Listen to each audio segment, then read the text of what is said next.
Bonjour, je m'appelle Amélie et je suis une thérapeute de l'exercice.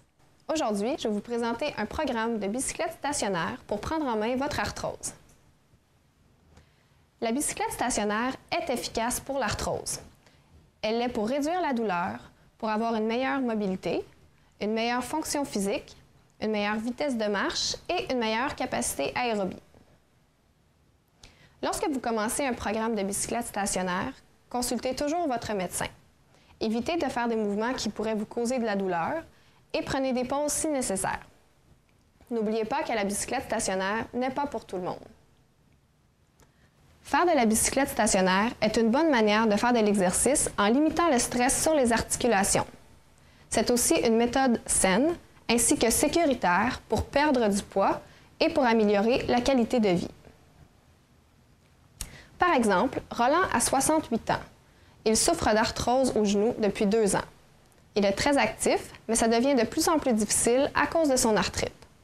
Roland aimerait commencer un programme d'exercice qui l'aiderait à soulager sa douleur et augmenter sa force musculaire.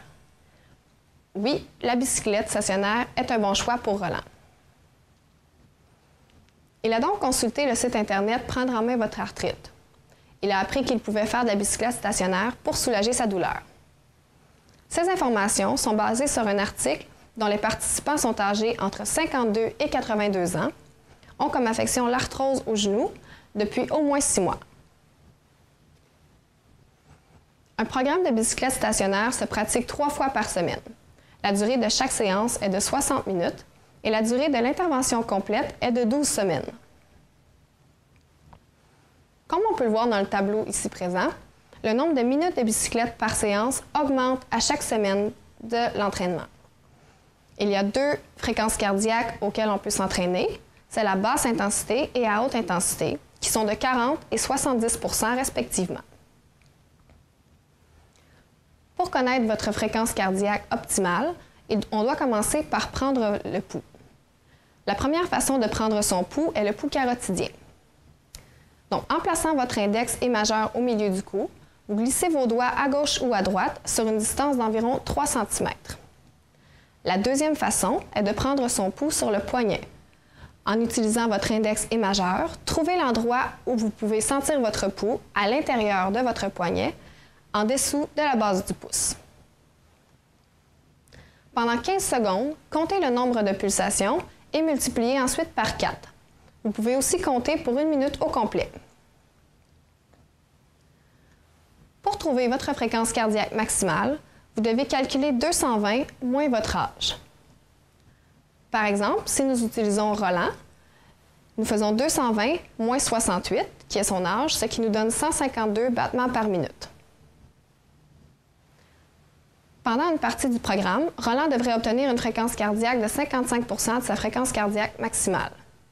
Donc 55 % de 152 nous donne 84 battements par minute. Ce qui veut dire que Roland devrait atteindre une fréquence cardiaque de 84 battements par minute. Le programme de bicyclette stationnaire commence par un échauffement de 10 minutes, qui consiste en de la marche rapide et des exercices du haut du corps. Ensuite, il y a la bicyclette qui dure entre 15 à 30 minutes. C'est là où nous devons obtenir la fréquence cardiaque désirée. Par la suite, il y a le retour au calme qui dure lui aussi 10 minutes. Dans ce retour au calme, nous faisons de la marche lente et des étirements. Prenez note que la hauteur du siège doit être ajustée sur mesure afin de s'assurer que votre genou ne soit pas en extension complète. L'angle ne devrait donc pas dépasser 10 degrés. Peu ou pas de résistance devrait être mise dans la roue de la bicyclette. Un moniteur cardiaque est un bon outil pour obtenir votre fréquence cardiaque optimale. C'est aussi plus facile d'obtenir son pouls que la façon manuelle expliquée auparavant. Voici nos références et voici nos partenaires.